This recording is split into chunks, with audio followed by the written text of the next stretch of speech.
La compétence indispensable pour toute personne qui veut réussir dans notre ère, c'est la constance. Dans un monde où tout va trop vite, les choses changent vite et où tout est mis en œuvre pour nous distraire, seuls ceux qui sont constants pourront réussir. Dans cette nouvelle série, nous allons parler de la constance comme élément indispensable pour quiconque veut réussir. Tout juste après.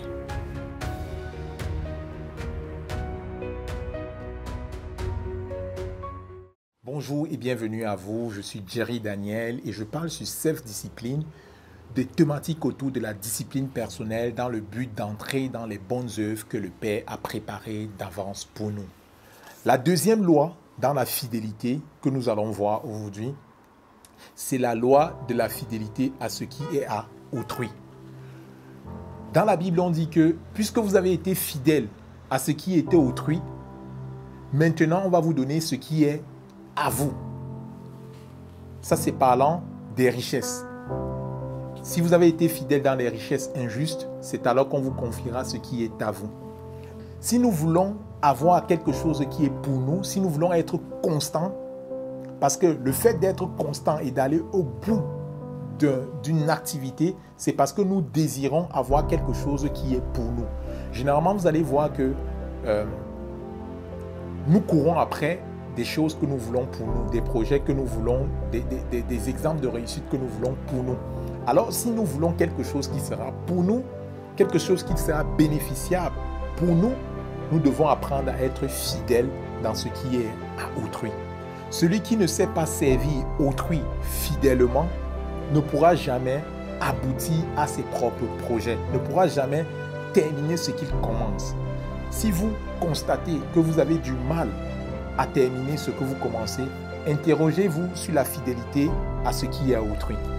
C'est vrai que nous sommes dans une ère aujourd'hui où personne ne veut plus travailler pour autrui, où chacun veut être autonome, où chacun veut faire à sa manière, où l'autorité, personne ne veut plus subir le poids de l'autorité et ne veut plus être au service des autres. Oui, on peut dire qu'on est au service des autres, mais en fait, on est en train de se servir des autres.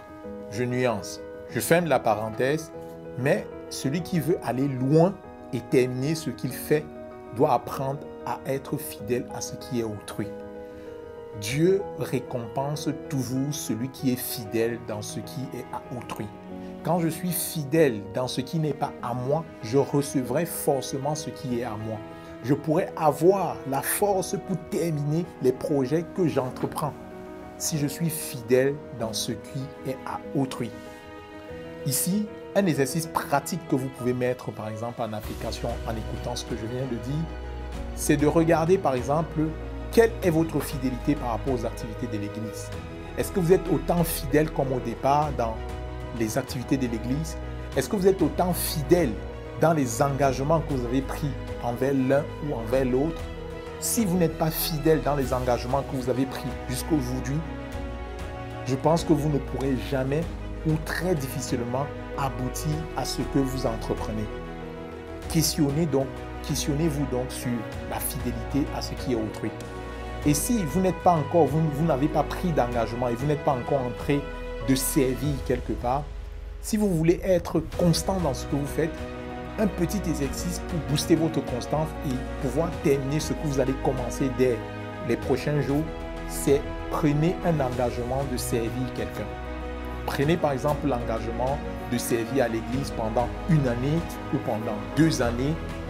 Bref, ça peut être à l'église, ça peut être quelqu'un, un petit frère, une petite sœur. Engagez-vous à servir quelqu'un et de manière fidèle. Et cette fidélité dans le service que vous allez rendre à autrui va vous rendre capable de pouvoir être constant dans ce que vous faites. Il y a quelque chose de magnifique qui se passe lorsqu'on sert autrui. C'est qu'on est obligé de prendre sur soi, de supporter généralement les caprices, de supporter le caractère d'autrui.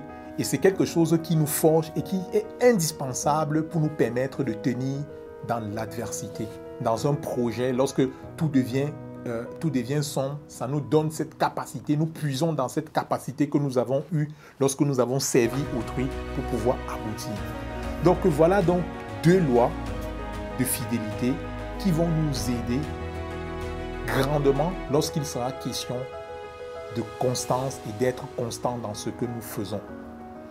J'espère que vous avez aimé ce premier épisode sur comment booster notre constance. Nous sommes déjà arrivés à la fin.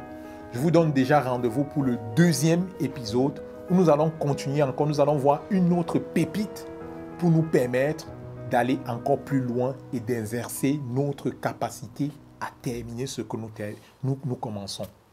J'espère que vous avez aimé cette vidéo. Si vous l'avez aimé, n'hésitez pas à partager, à vous abonner à la chaîne et d'activer les notifications pour être notifié de la prochaine vidéo de cette série qui paraîtra la semaine prochaine.